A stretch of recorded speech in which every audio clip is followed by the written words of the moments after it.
of you. And Frankie, thank you. And the leadership, thank you for having me all the way in Mumbai.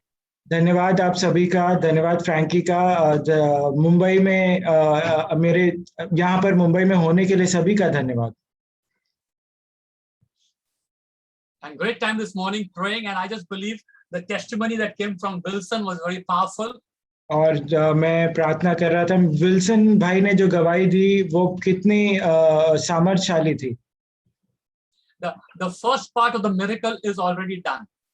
उस चमत्कार, उस चंगाई में जो चमत्कार है उसका पहला हिस्सा तो हो चुका है. You believe it or not, we have heard of many brain tumors, but this is the first time I'm hearing that 99% has been removed. Glory to God. और कई ब्रेन ट्यूमर के बारे में मैंने सुना है, पर यहाँ पर 99% वो ट्यूमर निकल चुका है. So let us continue praying that the rest will also be cleared completely. और हम क्यों ना हम इसके लिए प्रार्थना करते रहें कि जो बचा है वो भी पूरी तरीके से उन्हें चंगाई मिल जाएगी. I thank Frankie very much for saying so many good things about me. Frankie का बहुत-बहुत धन्यवाद इतनी अच्छी बातें कहने के लिए मेरे बारे में. The difficulty is when you say good things about somebody and the wife is sitting next to you. और मुश्किल ये होता है कि जब आप किसी के बारे में बहुत अच्छी बातें कहते हैं और उनकी पत्नी अगर उनके बाजू में बैठी हो. After Jesus, it's only the wife who knows the real story. यीशु के बाद सिर्फ पत्नी है जो सही कहानी जानती है. This morning I just want to share about how we run the race even during this pandemic time. It's a difficult season. You know, everybody has gone through a difficult time, but we don't want to lose the focus what God has called us to. और आज की सुबह मैं ये प्रचार करना चाहता हूँ कि इस समय में, इस मुश्किल समय में, इस महामारी के भी समय में हम कैसे दौड़ सकते हैं. हमें अपना ध्यान भटकने नहीं देना है और हमें दौड़ना है. It's been a very difficult time for the churches, for the nation, you know, for within the family. We've had in our church, we've had two of our brothers who've gone to be with the Lord. So there has been pain, and the whole focus has been pandemic. And now we are moving into Afghanistan. In the midst of all this, God says He wants us to run the race. और बहुत ही मुश्किल समय रहा है के लिए, राष्ट्रों के लिए. इस मुश्किल समय में हमारे 2 भाई भी हमने खोए हैं, पर इन सारे मुश्किल समय में भी परमेश्वर कहता है कि हमें दौड़ना है. 1 John 5:4. 1 यूहन्ना का 5वां अध्याय 4था वचन. For everyone born of God overcomes the world. This is the victory that has overcome the world, even our faith. क्योंकि जो कुछ परमेश्वर से उत्पन्न हुआ है वह संसार पर जय प्राप्त करता है, और वह विजय जिससे संसार पर जय प्राप्त होती है हमारा विश्वास है. Friends, you and I have been brought into this Christian race that God has planned for us. दोस्तों, आपको और मुझे इस मसीह दौड़ में बुलाया गया है जो परमेश्वर ने जिसकी तैयारी करके रखी है. I think some of you may know a little bit of my history. I used to be a very bad case of being an alcoholic. शायद कुछ लोगों को मेरे पुराने दिनों के बारे में पता होगा कि मुझे शराब की एक लत थी. Frankie wanted me to share my testimony, but that might be too long. Frankie चाहते थे कि मैं अपनी गवाही भी दूं, पर शायद वो काफी लंबा हो जाएगा.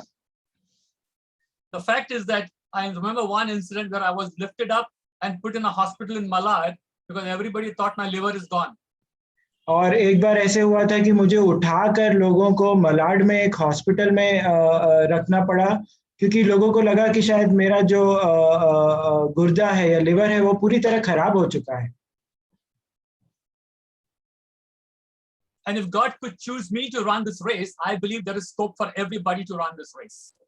और अगर परमेश्वर मेरे जैसे को चुन सकता है इस दौड़ को दौड़ने के लिए, तो मुझे लगता है कि हर एक इस दौड़ को दौड़ सकता है. And God chose you, God purchased you to win in this race. और परमेश्वर ने आपको चुना है, आपको खरीदा है ताकि आप इस दौड़ को जीतो भी. And in 1 John 5:4, you see the word victory. 1 यूहन्ना का 5 का 4 में हम वो शब्द देख सकते हैं, विजय. And the word victory in the original Greek is Nike. और यूनानी में इसे नाइके शब्द है यूनानी में. I'm sure you are very familiar with Nike shoes and Nike t-shirts. आप लोगों ने ये शब्द सुना होगा. नाइकी ये एक कंपनी है जो टी शर्ट बनाती है, जूते बनाती है. And Nike, the word Nike is taken from 1 John 5:4. और It means victory. और ये शब्द तो 1 यूहन्ना 5:4 से लिया गया है, जिसका मतलब है विजय. If we were sitting in a hall together, I'm sure many of you having Nike products would be shouting hallelujah. अगर हम किसी ऐसी जगह पर बैठे होते हैं और नाइकी के जो प्रोडक्ट्स हैं जो ये कंपनी बनाती है, शायद वो प्रोडक्ट कहते परमेश्वर की स्तुति करते, हालेलुया कहते. Now this came as a revelation to me sometime back, saying Nike is always for sports, which means we are in the race for a victory.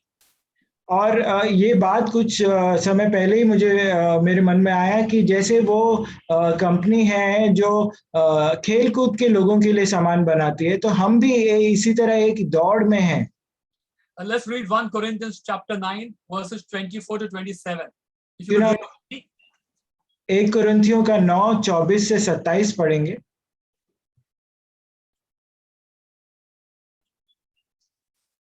somebody could read in Hindi. Sure. 1 कुरिन्थियों 9 24.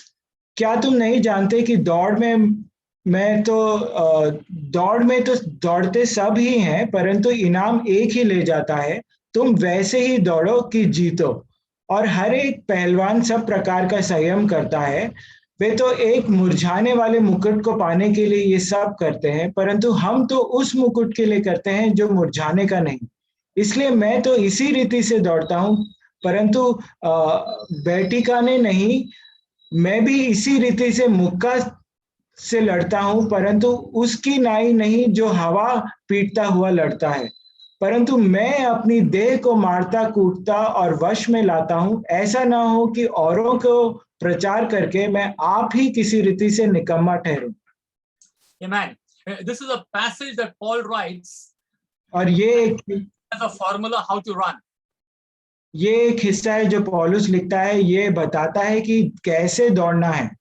And when I see Paul's life with all his suffering, with all his problems, how could he think of running a race? और जब पौलुस का जीवन में देखता हूं कि इतना उसे दुख उठाना पड़ा, इतना संकट था, तो दौड़ने के बारे में कैसे सोच सकता है.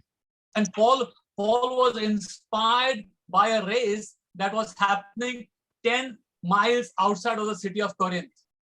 और पौलुस जो है 10 मील दूर जो ये कोरिन्थ में ये जो शहर है, वहां की एक दौड़ देखकर वो प्रभावित हुआ. This was called the Isthmian Games, which is equivalent to our Olympics. और वहां पर एक खेल होता था, जैसे आज ओलंपिक्स होता है, वैसे वहां पर उस शहर में खेल हुआ करता था. And everybody brought their best participants and to watch the match. और हर कोई वहां पर अपना एक अच्छा खिलाड़ी लाता था दौड़ने के लिए, और सब बैठकर देखते थे उस दौड़ को. And this was called the greatest event for that region for the year. और पूरे साल का ये सबसे बड़ा एक खेल का प्रयोजन होता था उस समय. And there was a fierce battle to win. और उस समय दौड़ने के लिए सब एकदम मेहनत करते थे कि कौन जीतेगा. And the best victory was the gift was the competition was the crown, to get the crown. और दौड़ का जो इनाम होता था वो होता था एक मुकुट. And the crown was a wreath of wild celery. I'll say that in Hindi. That mukut was made of jungly ajwain. तो जंगली अजवाइन से बना हुआ एक मुकुट था जो इनाम के रूप में मिलता था. But they actually gave their life to get that victorious crown. पर वो जो खिलाड़ी थे वो अपने जीवन को दांव पर लगा देते थे उस मुकुट को पाने के लिए. Friends, we are also in a race. दोस्तों, हम भी एक दौड़ में हैं. So here are five key points for us to run well. तो 5 मैं बातें आपको बताता हूँ कि हम इस दौड़ को कैसे बेहतर रूप से दौड़ सकते हैं। The first one is participation. पहली बात है भाग लेना। Remember that in a race, everybody runs. Verse 24. और 1 कुरिन्थियों का 9वां अध्याय 24वां वचन जैसे कहता है कि याद रखो कि दौड़ में तो सभी दौड़ते हैं। The day you were born again, you qualified to get into this race. और जिस दिन आपका नया जन्म हुआ मसीह में, आप तैयार हो गए, आप योग्य हो गए इस दौड़ में दौड़ने के लिए। Your only qualification was your faith in Jesus Christ. आपका योग्य होना सिर्फ इतना ही था, इसी बात पर निर्भर था कि आपने विश्वास किया यीशु मसीह पर। You've been qualified because of the grace of God. आपका योग्य होना ये तो परमेश्वर का अनुग्रह था। But now you're at the starting point of this race. अब आप इस दौड़ के शुरुआत के उस लकीर पर खड़े हो। You cannot do spot jogging. आप एक जॉगिंग जैसे लोग करते हैं अलग तरीके का, वैसे दौड़ नहीं सकते आप वहीं पे खड़े होकर। There is no way to win a race if you are not running. अगर आप इस दौड़ को में दौड़ोगे नहीं, भागोगे नहीं, तो आप जीतोगे नहीं, कोई और तरीका ही नहीं है। We cannot serve God from the starting blocks. और हम परमेश्वर की सेवा वो शुरुआती या छोटी-छोटी चीजों से नहीं कर सकते। God wants us to be victorious, but we've got to start the race. परमेश्वर चाहता है कि हम विजय प्राप्त करें, पर जरूरी है कि हम दौड़ की शुरुआत करें। So here is we have to participate in this race. तो हमें भाग लेना है इस दौड़ में।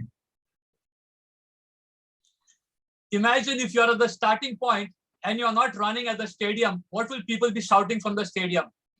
सोचो कि एक दौड़ में अगर आप खड़े हो और सब दौड़ रहे हैं, आप वो शुरुआत के लकीर पर ही खड़े हुए हो, तो जो देख रहे हैं वो क्या चिल्लाएंगे, वो क्या कहेंगे?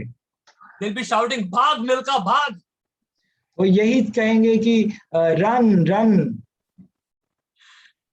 So friends, God wants us to move from the starting point because He does not want us to be, when somebody says, "I'm a Christian for 20 years," but you cannot be for 20 years at the starting point. तो परमेश्वर यही चाहता है जब कोई कहता है कि मैं 20 साल से मसीह हूँ, तो आप 20 साल से उस शुरुआती लकीर पर ही नहीं खड़े रह सकते। And in this participation, God is our partner and each one of us are each other's partners. We are in partnership with God and one another. और इस दौड़ में भाग लेने का मतलब ये है कि परमेश्वर हमारे साथ है और दूसरे मसीह भी हमारे साथ हैं। There are specific roles for each one of us. हर एक के लिए एक अलग-अलग कार्य भी दिया गया है। We've got general participation and specific participation. कुछ लोग सामान्य रूप से इसमें भाग ले रहे हैं, पर कुछ लोग खास रूप से इसमें भाग ले रहे हैं। General participation is for everybody. सामान्य सबके लिए है, लेकिन खास किसी लोगों के लिए है. And you should know what is your specific participation. Like for me, I know I'm called to be a pastor. So everybody in the church has got a specific role. There is no big and small role, but everybody has to find what is their specific role. और हर एक को एक खास रूप से भी बुलाया गया है इस दौड़ में भाग लेने के लिए। जैसे मुझे पता है कि मेरी खासियत ये है कि मुझे एक पासवान होने के लिए बुलाया गया है, तो हर एक के लिए एक खास चुना गया है इस दौड़ में भाग लेने के लिए एक खास वजह चुनी गई है। Friends, I would recommend that prayerfully you seek God and say, Lord, what is my role in the body of Christ? और मैं चाहता हूं कि क्यों ना आप प्रार्थना करो और परमेश्वर से मांगो कि परमेश्वर मुझे बता कि मुझे क्या करना है, मेरा क्या भाग होना चाहिए इस दौड़ में। God is not looking for spectators, God is looking for participants.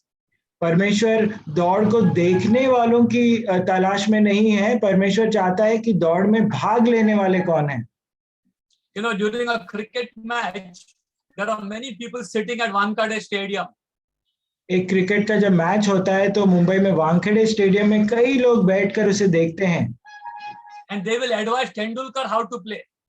और वो तो तेंदुलकर को सलाह देते हैं कि उन्हें कैसे खेलना चाहिए And Tendulkar will be saying to them, अरे मैदान में उतर. और तेंदुलकर तो शायद यही कहेगा कि तुम क्यों नहीं आकर खेलते Sometimes it is important for us to, you have a lot of advisors who are spectators, but it is good to say मैदान में उतर and then let's run together. और कई बार ऐसा होगा कि बहुत लोग आपके जीवन को देखेंगे और सलाह देते रहेंगे और आप शायद कहोगे कि आप क्यों नहीं आते मैदान में उतरो तो ये कहना कई बार सही होता है And very often the advice is very good. कई बार जो सलाह दी जाती है आपको जो मिलेगी वो बहुत अच्छी भी होती है They can advise Tendulkar how to play better cricket. हम तो तेंदुलकर को भी सलाह दे सकते हैं कि और अच्छा वो क्रिकेट कैसे खेले The second point is preparation. दूसरी जो बात है दौड़ में दौड़ने की वो है तैयारी Verse 25, everyone who competes in the games goes into strict training, hard training. और जो 25वां वचन हमने पढ़ा 1 कुरिन्थियों का 9 उसमें लिखा है कि हर एक जो भाग लेता है वो एक तरीके से उसको सीखना भी पड़ता है कि कैसे उसमें वो भाग ले If you know any football player or any sportsman who is running in the sports and wants to really do well, he will tell you about what food he does not eat, that he must take rest, and I will not come for late night parties. और अगर आप देखोगे जो लोग football खेलते हैं तो ऐसा कोई व्यक्ति आपको ये जरूर बता देगा कि अच्छा फुटबॉल खेलने के लिए उसे क्या क्या नहीं करना पड़ता है कि उसे आराम करना पड़ता है कौन कौन से खाने उसे नहीं खाना है और रात को वो पार्टी नहीं कर सकता So we are called to have a strong control over our appetite and our passion. और हमें अपने खाने पीने और अपने जो चीजें पसंद है उस पर खास रूप से संयम रखने के लिए बुलाया गया है Paul uses a very strong word for training in verse 25. 25वें अध्याय में वहां पर पौलुस बहुत एक कड़ा शब्द इस्तेमाल करता है ये ट्रेनिंग के लिए सीखने के लिए He uses a Greek word agony. एक यूनानी शब्द है एगनी पीड़ा, which means you have to give it's like nearly saying I have to punish my body if I have to win the race. और ये शब्द है जिसका मतलब है पीड़ा की अगर मुझे जीतना है इसका मतलब है कि मुझे अगर जीतना है तो मुझे वो दर्द सहना पड़ेगा जीतने के लिए So friends, we have to prepare our minds and our bodies and win this race. This is what God wants for us. तो परमेश्वर यही चाहता है दोस्तों कि अगर हमें जीतना है तो हमें अपने मन और अपने शरीर को तैयार करना है While a sportsman has physical exercise in the gym, we have spiritual exercises to carry out. आत्मिक कसरत.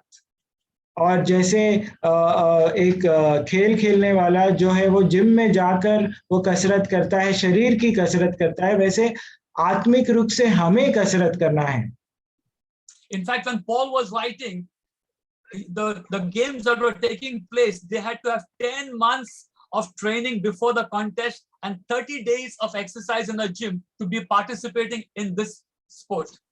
और जब पौलुस ये लिख रहा था उस समय जो जैसे खेल होते थे वहां पर उस शहर में वो खेलों में भाग लेने के लिए 10 दिन की तो तैयारी होनी पड़ती थी और 1 महीने तक उसके लिए जिम में जाकर कसरत करना पड़ता था And after doing everything, all they received was a perishable crown. और ये सब करने के बाद उन्हें मिलता यही था इनाम के रूप में एक ऐसा मुकुट जो मुरझा जाता है And Paul understood the importance of victory for Christians. और पौलुस वहां समझा मसीह लोग के लिए जीतना क्या है And in fact, Paul prays in Ephesians chapter 3 verse 16. You see, Paul's prayer is not a physical prayer. और इफिसियों का 3:16 में पौलुस प्रार्थना करता है और ये आप देख सकते हैं एक शरीर के रूप से प्रार्थना नहीं है I pray that out of his glorious riches, he may strengthen you with power through his Holy Spirit in your inner being. कि वह अपनी महिमा के धन के अनुसार तुम्हें यह दान दे कि तुम उसके आत्मा से अपने भीतरी मनुष्यत्व में सामर्थ पाकर बलवंत होते जाओ See, Paul is making a comparison. At the same time, he's bringing clarity that it is not physical strength, it is not physical stamina, it is not human strategy, but in your inner being, in your inner spirit, that you become strong. और पौलुस यहाँ पर एक तुलना भी कर रहा है कि ये बाहरी रूप से या ये शरीर के बारे में या ये तुम्हारी क्षमता के बारे में नहीं है, ये तुम्हारे अंदरूनी जो भीतरी मनुष्य तत्व है उसमें तुम बलवंत होते जाओ. And if you make a study of Paul's prayers, most of his prayers are for the inner man, for the inner being, that we win the race. और अगर आप पौलुस की अलग-अलग प्रार्थनाओं को देखो तो ज्यादातर वो यही चाहता था, यही प्रार्थना करता था कि अंदर से आप और मजबूत होते जाओ. The third point is progress. तीसरी बात है प्रगति. Verse 24 says, run in a way to get the prize. और 24वां वचन 1 कुरिन्थियों 9 का कहता है कि ऐसे दौड़ो कि तुम इनाम पाओ, कि जीतो. You know, initially there's a good excitement. Initially there's a good momentum when we are new Christians. I remember when I was a new Christian, I was running everywhere. I was very excited. You know, I even went, I think the first week I became a Christian, I was evangelizing in the red light area in Bombay. Can you imagine? You know, and I want to tell everybody about Jesus, but slowly and slowly, you know, we change.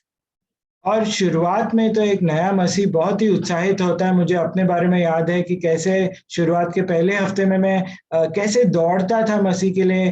क्या आप सोच सकते हो, मुंबई में एक ऐसी जगह पर जहाँ वेश्या रहती, वहां जाकर मैं लोगों को बता रहा हूँ यीशु के बारे में, पर धीरे धीरे लोग बदल जाते हैं. And you know, we have that after the initial momentum and excitement, we have to practice tuning our ears to the coach. If you are a good sportsman, you have to learn from the coach. और शुरुआत के ऐसे उत्साह के बाद हमें ये सीखना पड़ता है कि जो हमें सिखाने वाला है, हमें उसकी ओर कान लगाना है, उससे सुनना है. And our coach is the Holy Spirit. हमें सिखाने वाला पवित्र आत्मा है.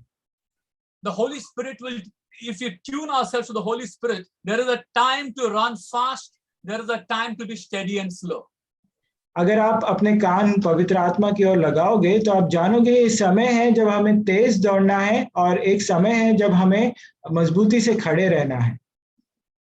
There is a time to sweat it out, there is a time to be still and rest in the Lord. एक समय है जब हमें मेहनत करना, पसीना बहाना है, पर एक समय ये भी है कि हमें विश्राम करना है. There is a time to work late in the night and there is a time to wait on the Lord. और एक समय ये भी है कि रात भर आप काम करो, लेकिन एक समय ये भी है कि हमें परमेश्वर का सिर्फ इंतजार करना है. And if you have got to progress in this race, you know, do not have comparisons. अगर आप प्रगति चाहते हो, इस दौड़ में आगे बढ़ना चाहते हो, तो तुलना मत करो. Let me tell you, in the church in Kharghar, there are many people whose speed and performance can be better than mine. और मैं आपसे कहना चाहता हूँ, खारगर की कलीसिया में कई ऐसे लोग हैं जिनका जो तेजी से वो दौड़ रहे हैं, जो वो कर रहे हैं कार्य, वो शायद मुझसे भी बहुत बेहतर हो. Because that is the grace assigned to you.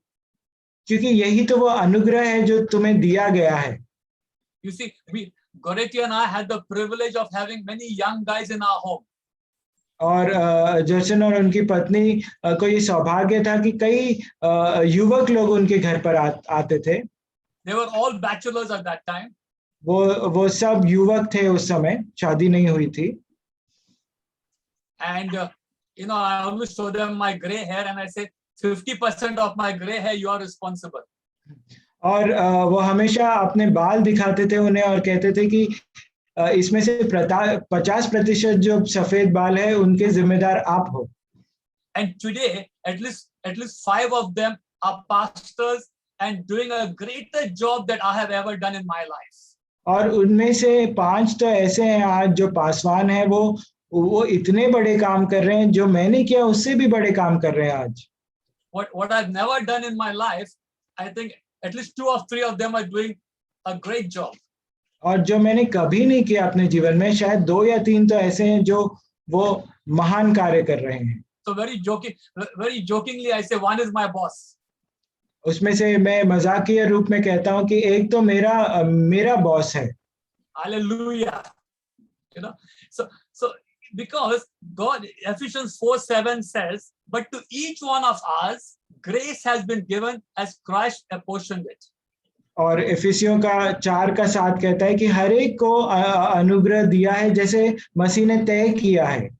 So when we are in this race, we do not make comparisons. We do not want to become like somebody else. We run our race hearing the voice of the Holy Spirit. तो जब हम इस दौड़ में हैं तो हम अपनी तुलना दूसरों से नहीं करते, हम कुछ और दूसरों की तरह नहीं बनना चाहते, हम सिर्फ पवित्र आत्मा से सुनकर दौड़ते हैं।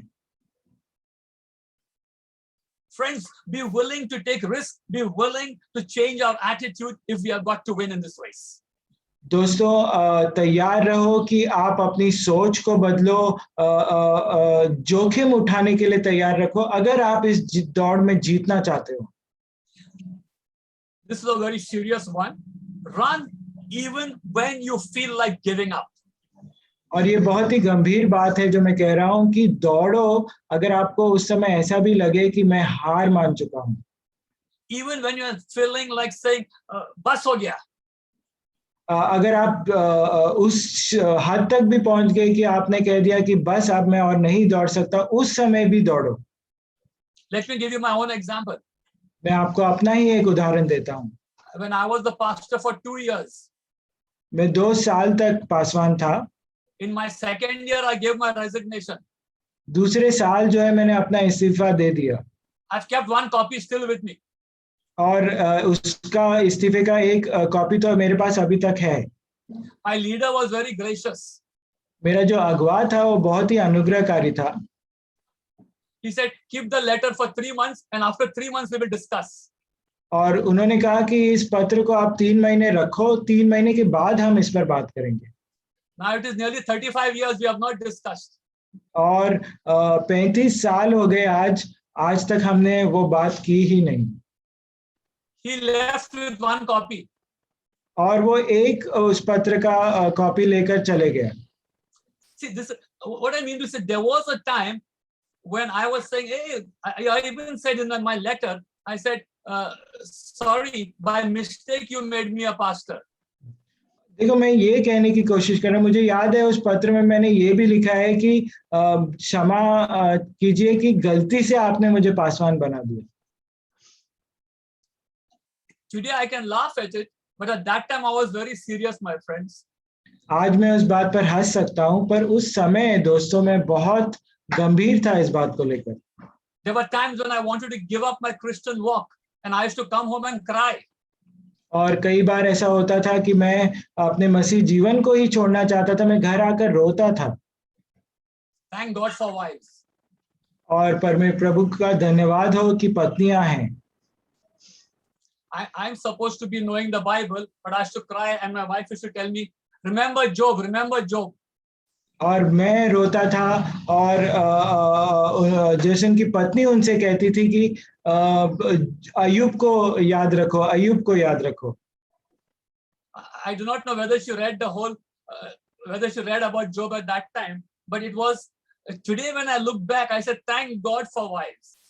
और पता नहीं जैसन को ये नहीं पता कि उनकी पत्नी शायद उस समय उन्होंने वो अय्यूब की किताब पढ़ी कि नहीं, पर प्रभु का धन्यवाद हो पत्नियों के लिए।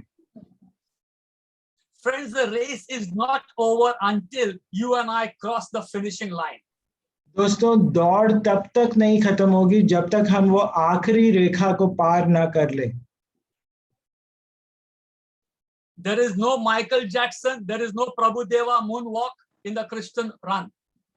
और माइकल जैक्सन की तरह डांस करना या प्रभु देवा की तरह वैसे डांस करना, ये सब मसीह जीवन का हिस्सा नहीं है।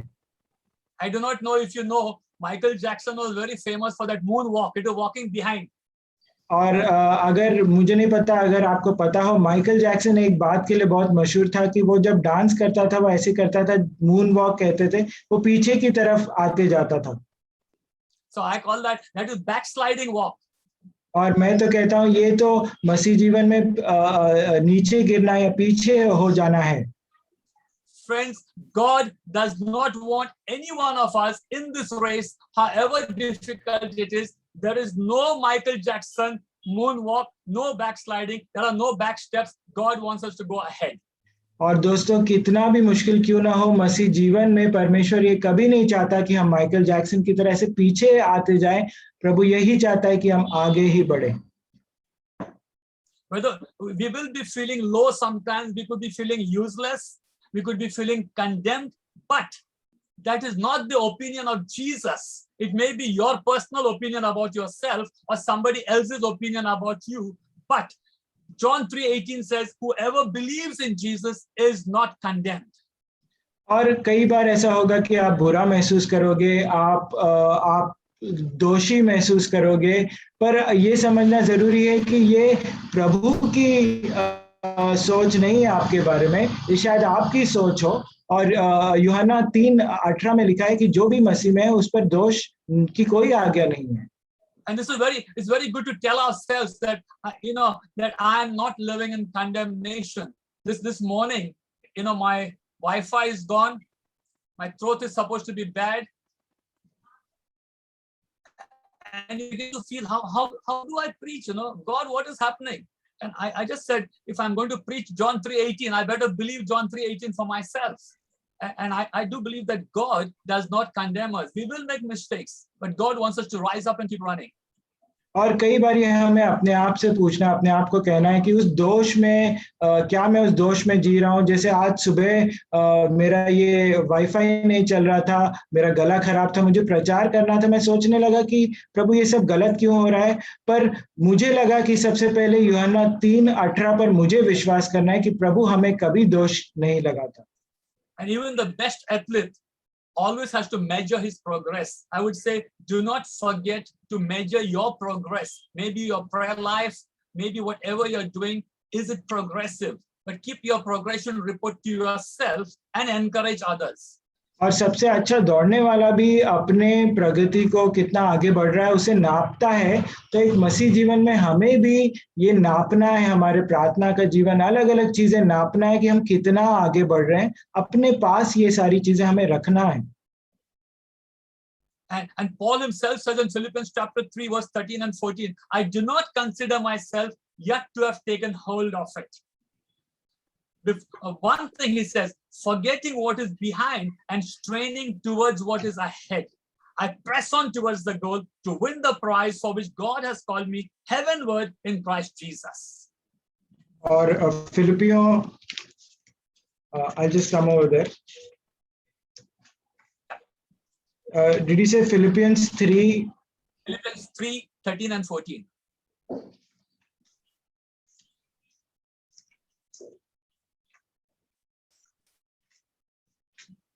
फिलिपियों 3 में पौलुस यही कहता है, फिलिपियों 3:13 और 14, हे भाइयों, मेरी भावना यह नहीं है कि मैं पकड़ चुका हूं, परंतु केवल यह एक काम करता हूं कि जो बातें पीछे रह गई है उनको भूलकर आगे की बातों की ओर बढ़ता हुआ निशाने की ओर दौड़ा चला जाता हूं, ताकि वह इनाम पाऊं जिसके लिए परमेश्वर ने मुझे मसीह यीशु में ऊपर बुलाया है। So one thing is very important is in a match we have got to fix our eyes and focus on the goal. You cannot be a football player, however good a football player you are, if you say I do not know where the goal is, you'll be running like crazy on the ground.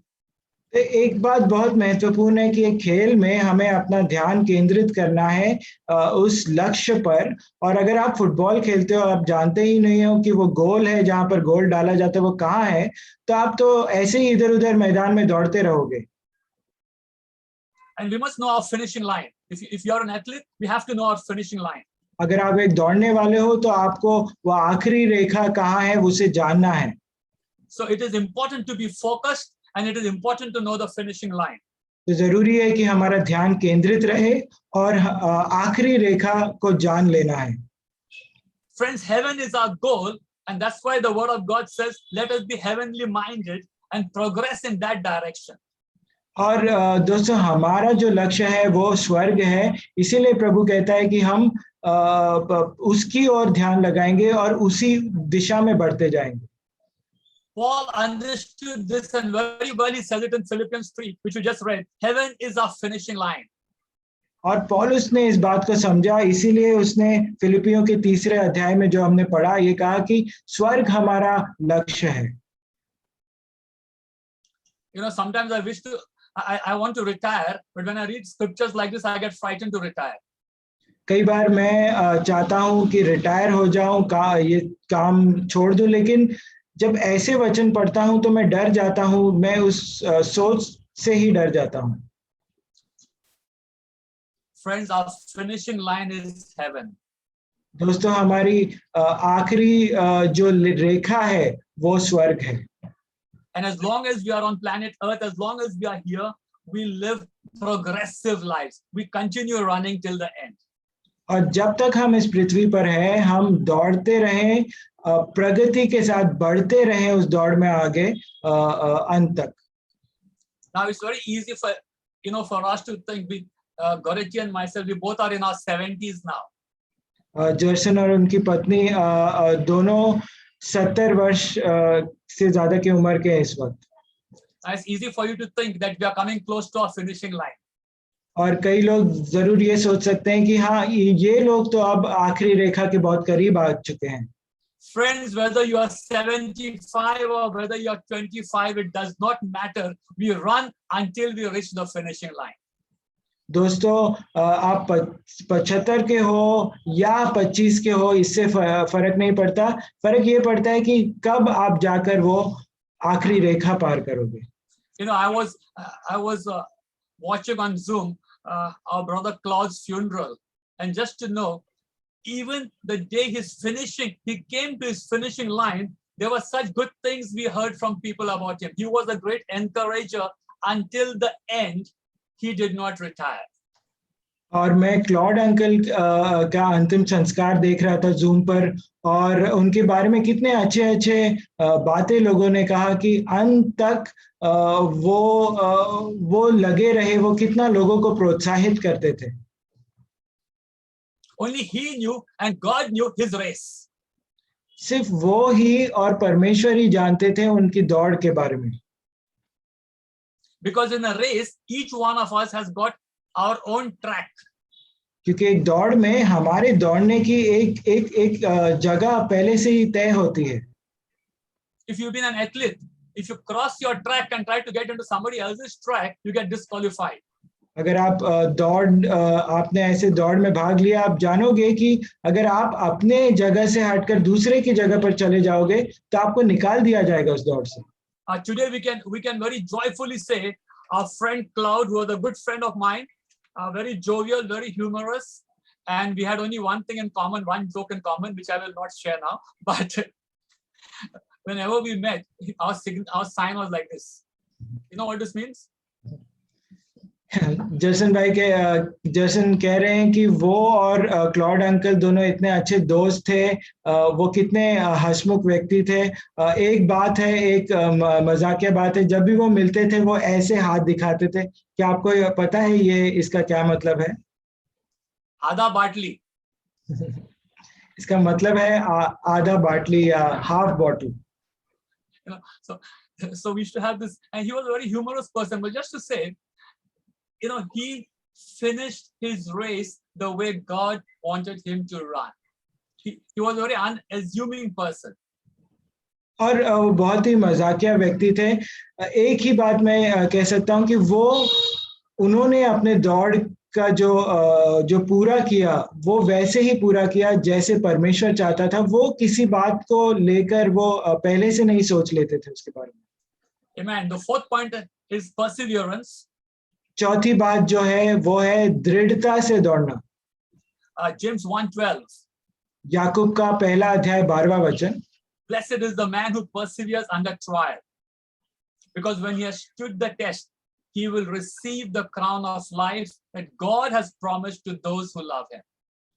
धन्य है वह मनुष्य जो परीक्षा में स्थिर रहता है, क्योंकि वह खरा निकलकर जीवन का वह मुकुट पाएगा जिसकी प्रतिज्ञा प्रभु ने अपने प्रेम करने वालों को दी है। Friends, let's be very clear. Trial is a part of our run. और एक बात दोस्तों हमें ये साफ रखना है कि परीक्षाएं ये हमारे दौड़ का एक हिस्सा ही है। And, and we will have trials in our life. Trials and testings and challenges is a part of our run that the Lord has chosen for us. और परीक्षाएं और संकट आएंगे, ये प्रभु ने ही चुना है हमारे दौड़ का एक हिस्सा हो। And this is the reason we need an intimacy with God and we need each other. और इसीलिए तो हमें प्रभु के साथ और एक करीबी रिश्ते की जरूरत है और दूसरों के साथ भी। As much as we need an intimacy with God, we also need our brothers and sisters to be standing alongside with us to face these trials and challenges. और पासवान होने के नाते हमें प्रभु के साथ करीबी रिश्ते की जरूरत है और दूसरों की जरूरत है ताकि वो हमारे साथ खड़े रहें जैसे इस परीक्षा में हम गुजरे। And if you've got to run towards the finishing line in victory, we walk alongside in partnership with God and one another. और अगर हमें दौड़ना है जीतने के लिए उस आखिरी रेखा तक, तो हम परमेश्वर के साथ और दूसरों के साथ मिलकर दौड़ते हैं। I won't take much time, but just to tell you 5 common trials that we have. और 5 ऐसी परीक्षाओं के बारे में मैं जल्दी से आपको बताता हूँ। One is health issue. पहला है शरीर बीमारी। There are chronic ailments. Some are getting healed, some are not getting healed. Some say, I believed so much, I never got healed. And you have a lovely testimony like this morning, 99% tumor removed. So there are ups and downs with our health. And now with COVID situation, some are fine, we've lost some. But there is a health issue that we've got to run towards and against it. और स्वास्थ्य की ये जो परेशानियां, ये इस विषय में जो परीक्षाएं आती हैं वो जरूर रहेंगी। कुछ ऐसी होती हैं जैसे आज हमने गवाही सुना कि इतनी बड़ी होने के बाद भी उस पर विजय पा लिया उस व्यक्ति ने। और इस समय जो महामारी चल रही है, तो ये सब स्वास्थ्य से जो संबंधित हैं परीक्षाएं, वो जरूर होंगी। There are financial issues, high cost of living, children's expenses, EMI has to be paid for those who've taken a loan. There is job insecurity. There are financial challenges that during this race we will have to face. और इस दौड़ के दौरान दूसरी जो बात है वो आर्थिक स्थिति होगी, आर्थिक चीजों से जुड़ी है कि शायद आपको लोन भरना है या बच्चों की पढ़ाई के लिए पैसा, जॉब नहीं है। आर्थिक रीति में परेशानियां या चुनौतियां आएंगी, इस दौड़ में जरूर आएंगी। There are relationships that we have, accusation from friends, relatives, relational problems, condemnation coming forth through our own close relatives sometimes, but we will run through that. और रिश्तों में चुनौतियां, परीक्षाएं जरूर आएंगी। लोग दोष लगाएंगे, करीबी लोग दोष लगाएंगे, पर हम उसमें से भी हमें दौड़ना है। Persecution is there from the fundamentalists and fanatics, but we will run the race. और सताव आएगा ऐसे लोगों से जो इसके घोर विरुद्ध में हैं, पर फिर भी हम दौड़ेंगे। There is temptation that is common to men and women, but we are called to be overcomers. और प्रलोभ जरूर होगा, आदमी और औरत दोनों को इसका सामना करना पड़ेगा, पर हमें बुलाया गया है कि हम उस पर विजय पाएं। That's what Paul says in 9:27, I strike a blow to my body and make it my slave, so that after I have preached to others, I myself will not be disqualified for the prize. और इसीलिए पौलुस 1 कुरिन्थियों 9:27 में कहता हूं कि परंतु मैं अपनी देह को मारता, कूटता और वश में लाता हूं, ऐसा ना हो कि औरों को प्रचार करके मैं आप ही किसी रीति से निकम्मा ठहरूं। Friends, yes, we will be beaten sometimes, we will be injured, we will have problems, maybe financial health, we will be fallen down, but God wants us to rise up and keep running in the race. दोस्तों, ऐसा जरूर होगा कि हम भी मार खाएं और परेशानियां, आर्थिक या स्वास्थ्य से संबंधित परेशानियों का सामना करें। हम गिर जाएंगे, पर प्रभु चाहता है कि हम खड़े होकर फिर से दौड़ें। And friends, we are not called to give up the race. We will never quit. We will continue running. दोस्तों, हमें बुलाया नहीं गया है कि हम हार मान जाएं। हम कभी नहीं हार मानेंगे और हम दौड़ते रहेंगे।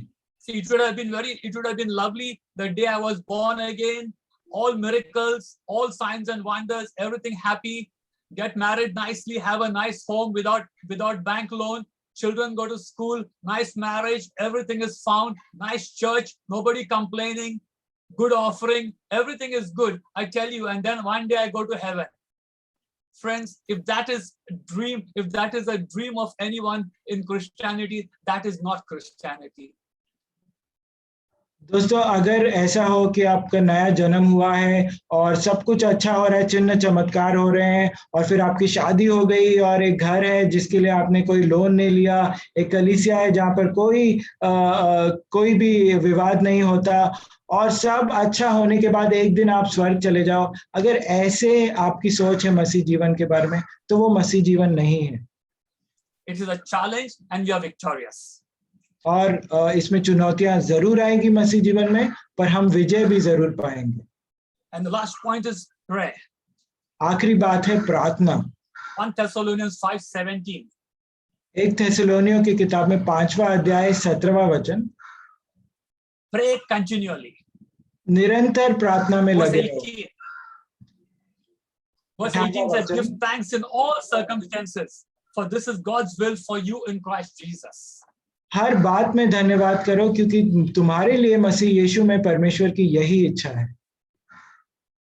I think some of you may be having Daniel as the hero. मुझे लगता है कुछ लोगों को Daniel. My favorite one is Daniel chapter 6 verse 10. मेरा सबसे पसंदीदा है वचन दानियल का किताब में 6वां अध्याय 10वां वचन.